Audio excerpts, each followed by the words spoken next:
Bangsa Indonesia lahir dan terbentuk dari rangkaian sejarah yang ada di dalamnya.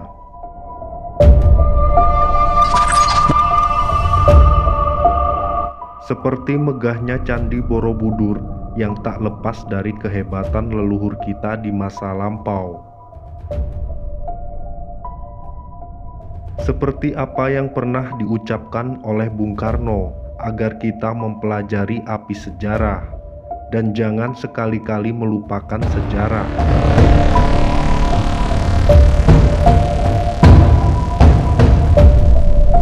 Sudah semestinya kita tahu bagaimana Candi Borobudur yang berdiri megah hingga sekarang.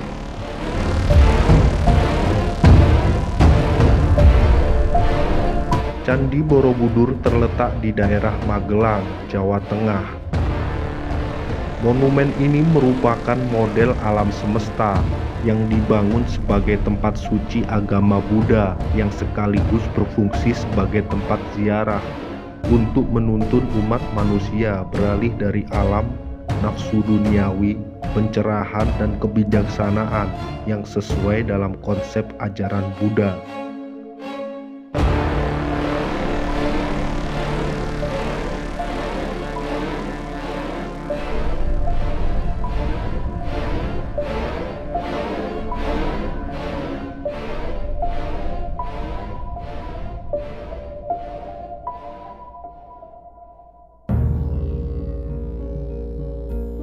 Pada abad ke-10, tepatnya ketika Empu Sendok memindahkan kerajaannya dari Jawa Tengah ke Jawa Timur, Candi Borobudur ditinggalkan.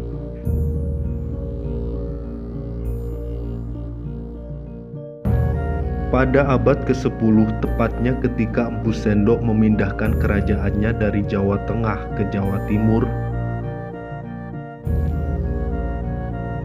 Candi Borobudur akhirnya juga ditinggalkan. Meskipun tidak sepenuhnya terabaikan, tetapi para peziarah pada masa kuno mulai jarang mengunjungi monumen Buddha itu. Meski tak sepenuhnya terabaikan, tapi para peziarah pada masa kuno mulai jarang mengunjungi monumen Buddha itu. Borobudur mulai ditinggalkan pada abad ke-15 seiring melemahnya pengaruh kerajaan Hindu-Buddha di Jawa. Dikarenakan masuknya agama Islam yang akhirnya mengubah sikap masyarakat terhadap candi. Akibatnya yang berkembang adalah takhayul di sekitar reruntuhan candi.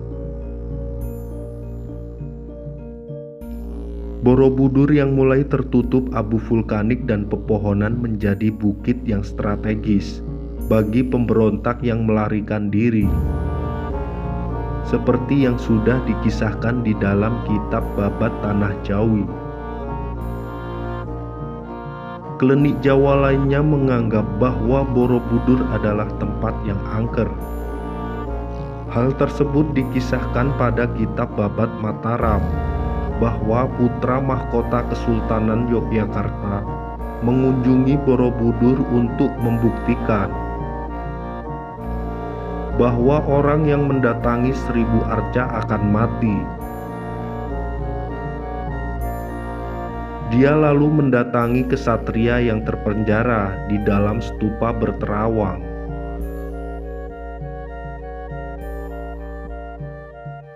Kesatria yang terpenjara tersebut akhirnya ditafsirkan sebagai arca Buddha.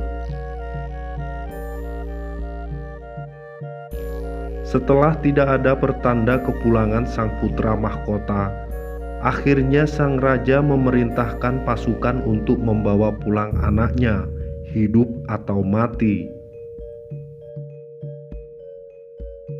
Kemudian sang putra mahkota ditemukan dengan keadaan muntah darah, lalu meninggal dunia.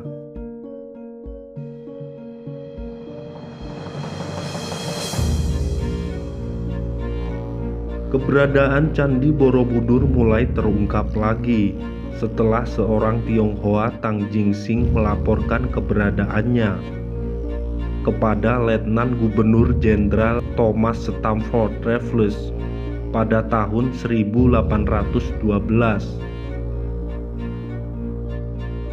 Tang Jingsing akhirnya diminta Raffles untuk mendatangi candi. Saat setibanya di lokasi bangunan candi terlihat menyedihkan. Bersama warga yang diajak Tang Jingsing sebagai petunjuk jalan, mereka harus membabat semak belukar di sekeliling candi. Dikarenakan tubuh candi ditumbuhi tanaman, bagian bawahnya terkubur dalam tanah, sehingga Borobudur seolah berada di atas bukit. Pada tahun 1850, hanya 4 dekade setelah Borobudur disibak dari semak belukar, diketahui mulai banyak orang melakukan ritual. Mereka membawa dupa dan membawa persembahan bunga ke hadapan arca Buddha di teras atas dan ke depan arca Buddha yang nirtuntas atau belum selesai dibuat. Candi Borobudur akhirnya mulai serius diurus ketika pemerintah kolonial Belanda membentuk Borobudur Komisi. Anggotanya adalah Giel Ambrandus van der Kamer, insinyur konstruksi dari Departemen Pekerjaan Umum, serta Theodor van Eert, seorang insinyur perwira militer. Mereka bertugas menyelamatkan dan melestarikan Candi Borobudur. Pemugaran candi dilakukan dengan memperhatikan banyak hal, antara lain memperbaiki sistem drainase, pengaturan sudut bangunan, pemindahan batu yang membahayakan, penguatan pagar langgan pertapa, dan pemugaran beberapa relung, gerbang, stupa, dan tentu saja stupa utama. Proses pemugaran Candi Borobudur dilakukan pada kurun waktu 1907 sampai 1911. Setelah Indonesia merdeka, pemerintah beberapa kali melakukan pemugaran. Pada akhir tahun 1960-an, pemerintah Indonesia telah mengajukan permintaan pada masyarakat internasional untuk melakukan pemugaran besar-besaran demi melindungi Candi Borobudur. Indonesia bekerja sama dengan UNESCO, kemudian melakukan perbaikan menyeluruh pada Candi Borobudur dalam satu proyek besar yang dimulai sejak tahun 1975 sampai 1982. Setelah renovasi pada tahun 1991, UNESCO memasukkan Candi Borobudur dalam daftar situs warisan dunia dan masuk dalam kriteria budaya. Meskipun kemegahannya sekarang bisa kita nikmati, ada beberapa arca Buddha yang hilang.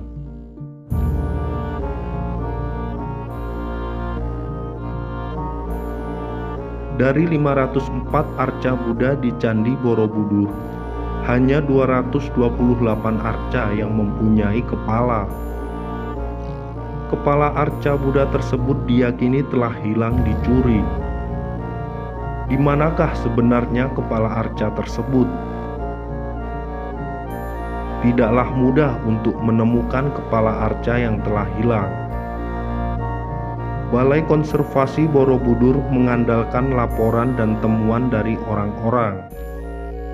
Pada tahun 2005, kasus lelang arca Buddha Borobudur di Balai Lelang Christie, New York membuat heboh.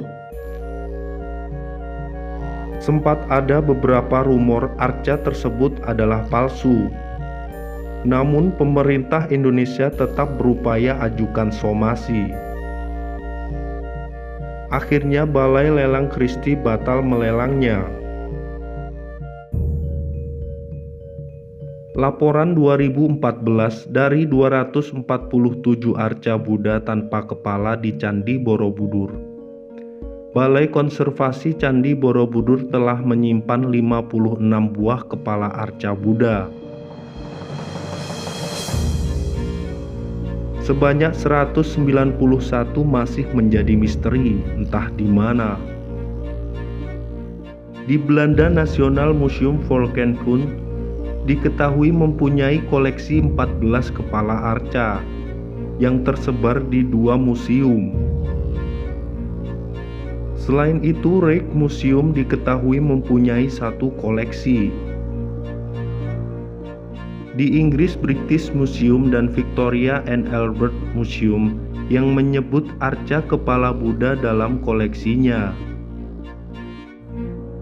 Daftar lain berada di Hong Kong, Jerman, dan Perancis. Belum tentu dari semuanya itu asli. Tetapi dari adanya informasi mengenai lokasi, semestinya menjadikan langkah awal penyelidikan dan upaya mengembalikannya ke Candi Borobudur.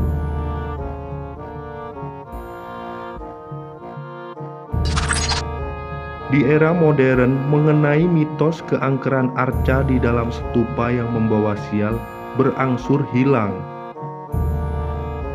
Pada masa sekarang justru sebaliknya, ada keyakinan jika salah satu arca di stupa berlubang di teras atas membawa keberuntungan bagi siapapun yang bisa menyentuhnya.